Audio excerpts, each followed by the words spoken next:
Friend, मैं बॉबी कुमार। उम्मीद करता हूँ कि आप बहुत अच्छे होंगे। पिछली वीडियो में मैंने आपको पढ़ाया था जो विधायिका के बारे में। जैसे आपके वहाँ पर जो विधि बनाते हैं, लोकसभा, राज्यसभा और आपकी विधानसभा, विधानमंडल और विधानमंडल, ये सब मतलब सब मैं आपको ये सब चीज़ें पढ़ाई थी, ठीक है ना।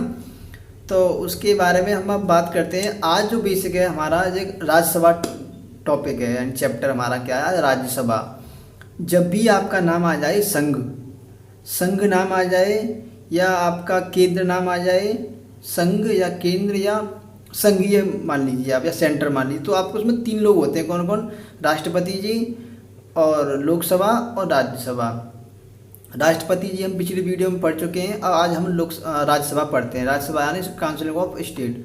तो इस देखिए, राज्यसभा को हम, जो हमारी राज्यसभा होती है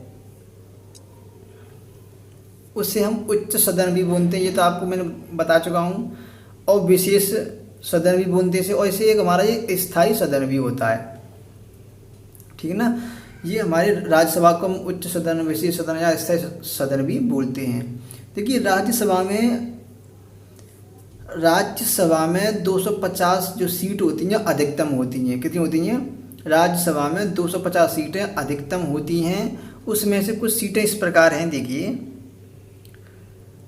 जो 238 सीटें हैं और 12 सीट, 238 जो सीट हैं वो राज्य और केंद्र शासित प्रदेश से हैं, ठीक है ना। और जो 12 सीटें हैं वो राष्ट्रपति जी के द्वारा मनोनीत होती हैं। मनोनीत सदस्य यानी जो राष्ट्रपति के द्वारा जो चुन के आते हैं, उनके इच्छा अनुसार वो सदस्य होते हैं। मनोनीत सदस्य 12। और वर्तमान में अगर देखा जाए तो राज्यसभा में जो सीटें हैं, देखिए 233 सीट वो हमारे राज्य और केंद्र शासित प्रदेश यानी जैसे दिल्ली, पांडिचेरी, यहाँ से सीटें हैं। और 12 सीट हमारी मनोनीत सदस्य हैं। जैसे मनोनीत से मतलब जो कुछ विशेष होते हैं जो लोग, जैसे कि कुछ खेल के, कुछ विज्ञान के, कुछ साहित्य के, जहाँ से मतलब जो विशेष प्रकार के होते हैं उनको सदस्य बनाया जाता है। वो राष्ट्रपति के हिसाब से उनको चुनते हैं, ठीक है। तो वर्तमान में राज्यसभा में 245 सीटें हैं, ठीक है, जिसमें से दिल्ली और राज्य और केंद्र शासित प्रदेश से 233 हैं और 12 राष्ट्रपति जी के द्वारा मनोनीत होती हैं, ठीक है। यहाँ से आपके ये क्वेश्चन क्लियर होनी चाहिए। अब देखिए, हमारा यहाँ से पॉइंट क्लियर हो गया कि राज्यसभा में कितनी सीटें अधिकतम हैं और कितनी सीटें हमारी वर्तमान में हैं। यहाँ से तो हमारे 2 पॉइंट क्लियर होनी चाहिए।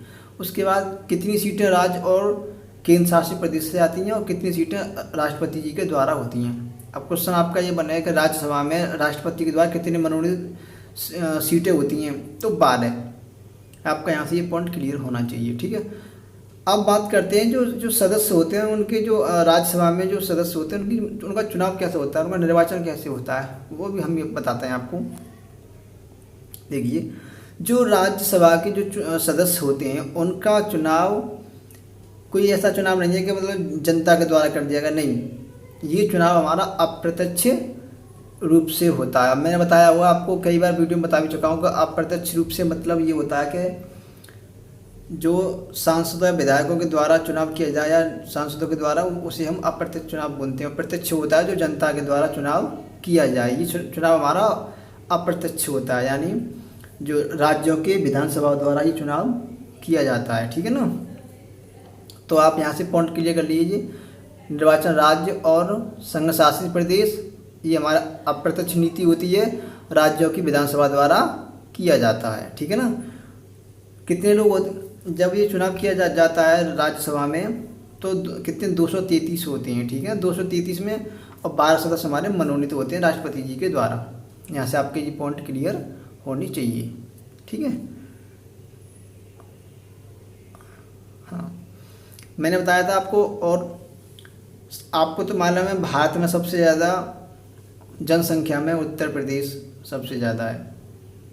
तो उसमें सबसे ज़्यादा जनसंख्या में तो सबसे ज़्यादा सीट भी उत्तर प्रदेश से ही है।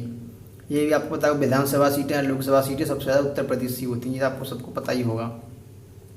तो उत्तर प्रदेश में 31 सीटें हैं राज्यसभा की, ये आपका पॉइंट यहाँ से क्लियर होना चाहिए। यानी उत्तर प्रदेश में 31 सीटें हैं लोकसभा की, सॉरी वो राज्यसभा के लिए, ठीक है ना। अब देखिए यहाँ मैंने जो नीचे लिख दिया, ऊपर लिखना मैं भूल गया था, उसके लिए देखिए। अब नाम हमारा है संसद आ गया। क्या आ गया? संसद। राष्ट्रपति जी आ गए, राज्यसभा और लोकसभा। देखिए संसद नाम आएगा, संसद जब भी आपका कहीं भी आगे नाम आ जाए संसद या संघ या संघीय या केंद्र, तो आप मान लीजिए 3 लोग तो ये होने होने हैं, राष्ट्रपति, राज्यसभा और लोकसभा। अब राष्ट्रपति की जो एज होती है, राष्ट्रपति की जो एज होती है 35 ईयर होती है। और जो राज्यसभा के जो सदस्य होते हैं उनकी जो उम्र 30 वर्ष से होनी चाहिए, 30 वर्ष से कम नहीं होनी चाहिए, यानी कि 28 बिल्कुल नहीं चलेगा, 30 ईयर पास होनी चाहिए वो, ठीक है। और लोकसभा में 25 ईयर, ठीक ना। तो राष्ट्रपति की उम्र कम से कम 35 वर्ष पूरी होनी चाहिए, और राज्यसभा में 30 वर्ष से ऊपर होनी चाहिए, और लोकसभा 25 वर्ष से ऊपर होनी चाहिए। ये हमारी जो उनकी एज लिमिट है। यहाँ से ये क्वेश्चन पॉइंट आपके एग्जाम में बनते हैं, यहाँ से ऑप्शन में, ठीक है ना, ऑप्शनल क्वेश्चन यहाँ से बन जाता है आपका। तो चलिए मैं यार नेक्स्ट पढ़ता हूँ आगे। जो सदस्य होते हैं उनकी क्या हमारी योग्यता होनी चाहिए, तो वो तो आपको पता है भारत का नागरिक होना चाहिए। जो सदस्य होते हैं राज्यसभा के, तो वो भारत का नागरिक हो, पहला पॉइंट। दूसरा 30 वर्ष पूरी कर चुके हों, यानी राज्यसभा के लिए 30 वर्ष और लोकसभा के लिए 25 वर्ष, और किसी लाभ के पद पर ना हो, यानी वो मानसिक रूप से स्वस्थ हो, मानसिक रूप से यानी कोई मतलब ऐसे पागल वागल ना हो, उस टाइप से मतलब कुछ चीज़ें ना हो उनको, ठीक है ना। तो ये उनका क्लियर मान जाता है, ये उनकी योग्यता होनी चाहिए। किनकी? जो राज्यसभा के जो सदस्य होते हैं उनकी ये योग्यता होनी बहुत ज़रूरी है। और आप यहाँ से देखिए उनका कार्यकाल क्या होता है। देखिए लोकसभा में तो आप जानते हो सदस्यों का 5 वर्ष होता है कार्यकाल, और जो राज्यसभा होती है, राज्यसभा में 6 वर्ष का होता है कार्यकाल। जो उनके सदस्य होते हैं उनका कार्यकाल 6 वर्ष का होता है, ठीक है ना। राज्यसभा के सदस्यों का कार्यकाल 6 वर्ष का होता है। ये पॉइंट क्वेश्चन आप यहाँ से देख लीजिए। एक राज्यसभा के राज्यसभा एक ऐसा सदन है, उस सदन का जो सदस्यों का कार्यकाल 6 वर्ष का होता है, ठीक है ना।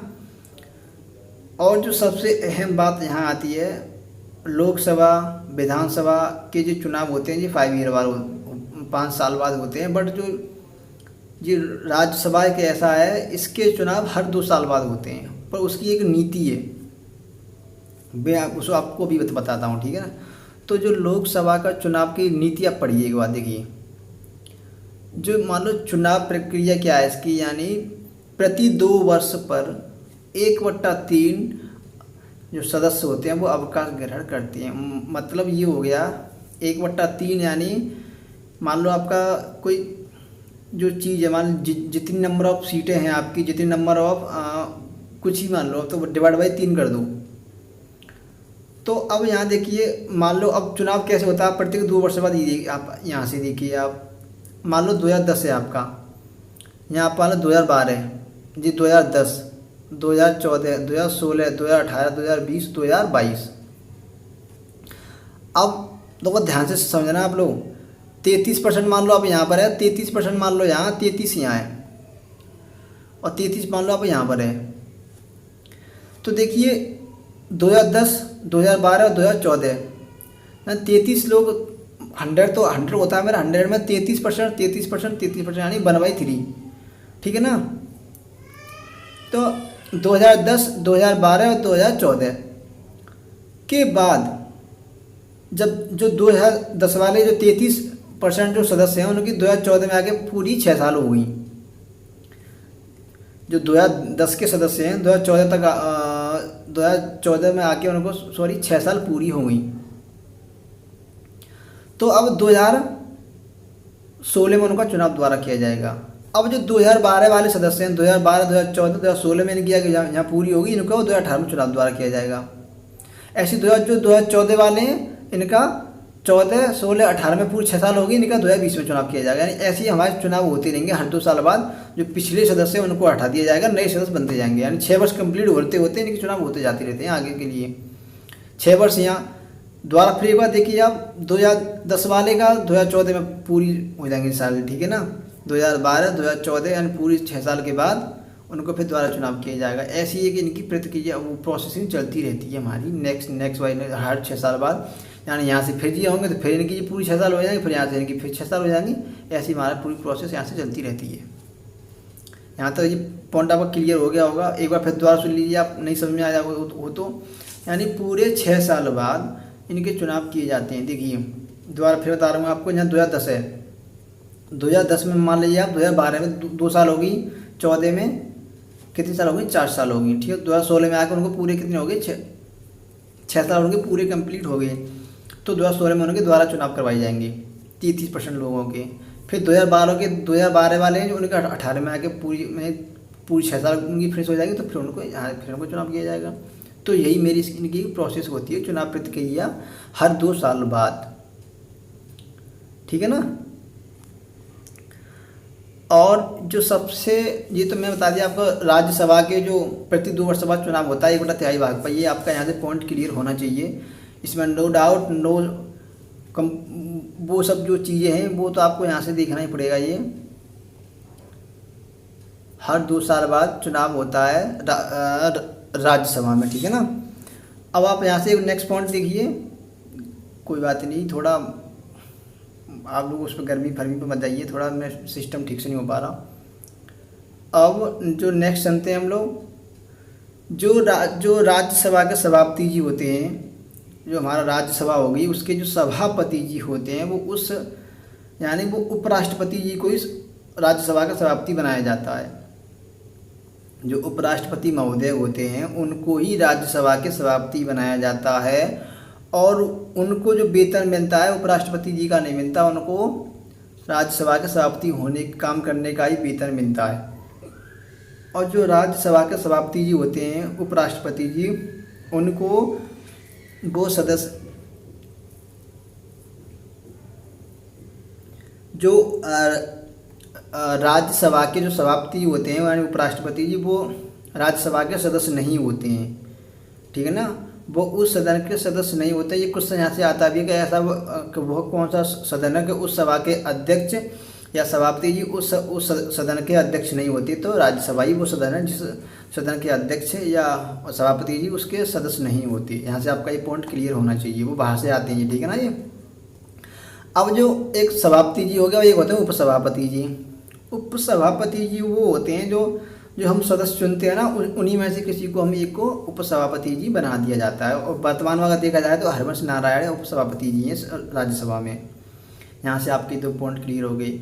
हाँ, अब देखिए 1 पॉइंट 2 पॉइंट यहाँ से और देखने को मिलेंगे। अगर किसी कारणवश सभापति जी ना हों यानी अध्यक्ष महोदय ना हों तो उपसभापति जी उनका कार्य संभालते हैं। बट उनको वो इतनी शक्ति नहीं होती है जो अध्यक्ष जी को होती हैं, ठीक है ना। वो उनको इतनी शक्तियाँ प्रदान नहीं होती हैं। अगर किसी कारणवश जो सभापति जी होते हैं अगर वो राष्ट्रपति जी बन जाते हैं, जब उपराष्ट्रपति जो उपसभापति जी होते हैं सभापति महोदय की भूमिका पूरी तरह से निभाते हैं। यहाँ से आपके ये पॉइंट क्लियर होनी चाहिए, ठीक है ना। नेक्स्ट हम जानते हैं अब कुछ और थोड़ी प्रावधान है, मैं उन्हें आपको बता रहा हूँ, ठीक है ना। जो देखिए हाँ, एक पॉइंट है हमारा बहुत ही महत्वपूर्ण पॉइंट है ये, अनुच्छेद 249 के तहत यानी जो राज्यसभा में दिया गया है, यानी कुछ विशेष हैं राज्यसभा से हमारे। अनुच्छेद 249 के तहत यानी राज्यसभा 2/3 से कोई भी मतलब एक बिल पास करती है तो उस बिल पर कानून बनाने का अधिकार हमारी केंद्र सरकार को होता है। जैसे हम देखिए राज्यसभा 2/3 यानी राज्यसभा 2/3 पारित कर दे कि यह राज्य सूची का विषय राष्ट्रीय महत्व का है तो इस पर कानून बनाने का अधिकार केंद्र सरकार को है, ठीक है ना। यानी राज्यसभा में 2/3 से यह पारित कर दे कि यह जो राज्य सूची का विषय है ये राष्ट्रीय महत्व का है तो इस पर कानून बनाने का अधिकार केंद्र सरकार को होता है। यहाँ से आपका ये पॉइंट क्लियर होना चाहिए। अब जो हम नेक्स्ट पॉइंट पे आते हैं, नीचे देखिए यहाँ से आप, अनुच्छेद 312 के तहत अनुच्छेद यानी अखिल भारतीय सेवा यानी आईएएस, आईपीएस और आईएफएस यानी जो यूपीएससी होती है, यूनियन पब्लिक सर्विस कमीशन यानी यूपीएससी, जो आपके यहाँ से आईएएस यानी डीएम यानी प्रशासनिक सेवा, आईपीएस यानी पुलिस सेवा और आईएफएस यानी वन सेवा। यहाँ से आपके क्वेश्चन क्लियर हो जाने चाहिए, ठीक है ना। अब अखिल भारतीय सेवा यानी अगर इसमें राज्यसभा में यह पारित होता है 2/3 से, अगर कि यह अखिल भारतीय सेवा है तो वो भी हमारा 2/3 से ही पारित होगा। पहले राज्यसभा में होता है, उसके बाद फिर लोकसभा में जाता है, ठीक है ना। अब जो नीचे हम आते हैं यहाँ देखिए आप, उपराष्ट्रपति महोदय को हटाने की क्या विधि होती है। यानी उपराष्ट्रपति महोदय को अगर हटाना है, मैंने आपको उपराष्ट्रपति चैप्टर में ही बताया होगा, फिर बता रहा हूँ। तो सबसे पहले राज्यसभा में ही उनके खिलाफ उनको हटाने की प्रोसेस बताई जाएगी और उनको पहले ही बता दिया जाएगा कि आपके खिलाफ ये प्रस्ताव आ रहा है, आपको यहाँ से हटना चाहिए, तो वो स्वतः ही हट जाएंगे, ठीक है ना। यहाँ से उनकी हटाने की प्रोसेस है। अब जो नेक्स्ट है हमारा धन विधेयक क्या होता है। देखो धन विधेयक से मतलब ये है, अगर धन विधेयक लाना है तो धन विधेयक पहले लोकसभा से पास होकर आता है। कहाँ से आता है? धन विधेयक सबसे पहले लोकसभा से पास होकर आता है, जब वो राज्यसभा में आता है। देखिए अब आप कहेंगे कि सर पढ़ा आप राज्यसभा रहे हैं और लोकसभा की बात कर रहे हो। हाँ बिल्कुल कर रहा हूँ, क्योंकि जो धन विधेयक होता है वो लोकसभा से पास होकर आता है राज्यसभा में। अगर राज्यसभा के पास वो जो धन विधेयक वो बिल है वो रखा हुआ है, अगर 14 दिन के अंदर अंदर राज्यसभा ने अगर उस बिल को पास कर दिया तो ठीक है। अगर वो बिल को पास नहीं करती है तो वह बिल स्वतः ही पारित मान लिया जाता है। ये एक इसमें बहुत बड़ा पॉइंट है, ठीक है ना। यहाँ से इस पॉइंट को आप यहाँ से इसे नोट कर लीजिए। देखिए राज्यसभा में आपको पता होगा राज्यसभा में कितनी सीटें होती हैं और कितने मनोनीत सदस्य होते हैं, और उपराष्ट्रपति जी क्या होते हैं, और राष्ट्रपति जी उपराष्ट्रपति जी और उपराष्ट्रपति जी यानी सभापति जी यानी अध्यक्ष, और एक हमारे सभापति एक उपसभापति जी, इनके बारे में बता दिया हमने। सदस्य कहाँ से आते हैं ये मैं सब बता दिया आपको। यहाँ से पॉइंट क्लियर हो गया। इसमें कोई भी अगर आपको डाउट हो तो आप मुझे पूछते जाइए, और मुझे बहुत खुशी होती है कि स्टूडेंट अच्छे से पढ़ाई कर रहे हैं, अच्छी मतलब उनका आउटपुट मिल रहा है मुझे। अच्छी पढ़ती रहिए, आप लोग पढ़ते रहो, देश के लिए कुछ करती रहिए। और वीडियो थोड़ा अच्छी लगे तो उसे कमेंट भी किया करो, शेयर और लाइक शेयर सब्सक्राइब तो करना मत ना भूलें आप लोग। ये तो चलना ही चाहिए हमेशा आपके साथ, लाइक शेयर सब्सक्राइब सिस्टम।